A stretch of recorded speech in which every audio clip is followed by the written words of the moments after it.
English Illuminati by Alistair Lees was published very recently by Lewis Masonic. So this is a standard hardcover. You can see it's a kind of a laminated hardcover. Nothing particularly fancy. It is Smith sewn, as you can see. Nothing, not box bound. So that's really nice to see. Now, the topic, English Illuminati, for anyone who knows a little bit about the Illuminati, and that's not necessarily me, by the way, you may know that the Illuminati were a small group of Bavarian Freemasons, right? And, well, it turns out that while Alistair Lees was going through some of the papers of one of the Masonic lodges, he came across some interesting notebooks by William Wynne Westcott, one of the founders of the Golden Dawn. And, well, here's the blurb. Published for the very first time, the English Illuminati rituals are revealed in full to the reader alongside other original source materials. A unique opportunity to see what really went on behind the scenes, changing perceptions and sharing the true story of the English branch of the world's most notorious order. The book starts with a chance discovery, a secret manuscript locked in a box and hidden away in a private old occult library. Within was found a handwritten notebook by Dr. William Wynne Westcott. It had lain there for over a century, waiting patiently to be discovered and its contents brought to light. So the very first few chapters over here are, or should I say the first chapter, the introduction and the first chapter, are a description of the discovery itself, right? The author talks about a little bit of background, what you should know about the Illuminati going into this, and so on. And then you actually get a transcript of the notebook itself, of William Wynne Westcott's notebook, which is very interesting. I've recently taken a slightly closer interest in Freemasonry. I've at the moment no intention of joining any kind of order. I've spoken at length in the past about how groups are not necessarily for me, but I can certainly understand how they can be for some people. I recently discovered that my grandfather on my mother's side had joined a Freemason lodge. He hadn't told anyone. My grandmother didn't know anything about it. But as it turns out, my grandmother has an interesting name. Her maiden name was Yarka. And as I was reading the introduction to this very book, I found out that one of the foremost members of the Illuminati was actually called John Yarka, or the Illuminati, of the English Illuminati, or the attempt to create an English branch of the Illuminati, which is all described here.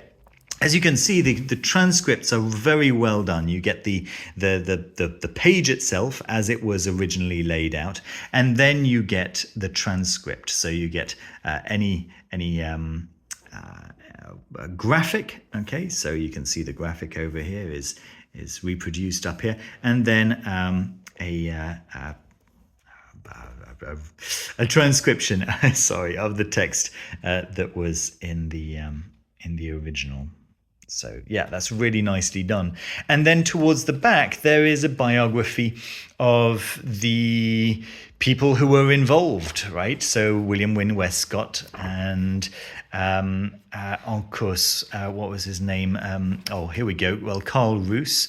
And then, yes, here we are, Gérard Anaclet Vincent Ancos, also known as Papus. And then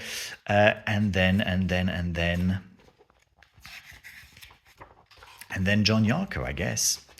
I think, that's the one over here.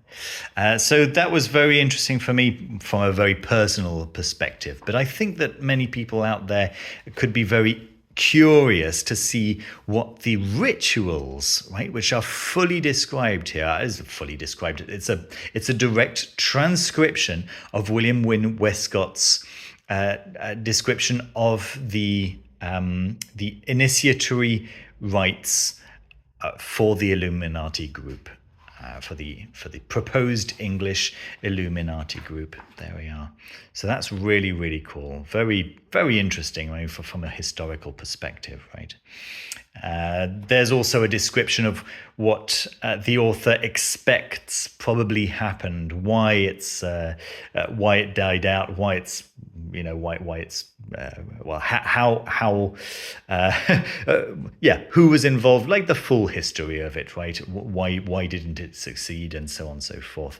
As you can see, it's quite a large book, right? You saw that the writing inside was of just a very regular, normal reading size, but on the page it looks like there's quite a lot because the page is actually so large. I brought over a copy of the Iliad, the Everyman edition of the Iliad, just for comparison's sake, and you can see that it's an oversized book. It's definitely larger than A4. Well, certainly not as large as A3, but I'm going to say around maybe 35 centimeters, maybe 37 centimeters tall. Something along those lines. There we are. What can I say to you apart from that? The pages are glossy, right? So if I shine a light on that, you'll be able to see how reflective those pages are. I found also, unfortunately, some printing mishandlings. So some of the pages have got black thumbprints on them, where the handlers of the book haven't been the handlers of the book. The handlers of the paper, right, at the printers have not been particularly careful. I'm not going to be able to find that page for you right now, but as you can see, it's not so regular and recurrent that it's a regular problem or anything like that, right? It was on one of these whiter pages. Oh well, I'm not going to find it. But you can also see that it's very profusely documented and very profusely illustrated as well, right? So that's a really nice aspect of this, and the as unluxurious as the glossy paper may appear, it's certainly the best way to get a feel of the real colors of the original documents. That there really is nothing quite like glossy paper for making graphical reproductions, right, and for getting accurate color reproduction. So that's all very interesting and very nice, and you'll know if you're interested in the in Masonic history or not. What I will say possibly is that this certainly isn't some kind of titillating conspiracy nonsense. This is a description of a document that was really in truth found, rather than some kind of worrying speculation on masters of the world and puppet masters and any of that kind of nonsense, right? So that's quite nice and quite refreshing. There we are. I hope you enjoyed the review. Don't forget to leave a thumbs up and subscribe down below if you haven't done so already, and I'll see you very soon with another video. Take care of yourselves. Bye bye.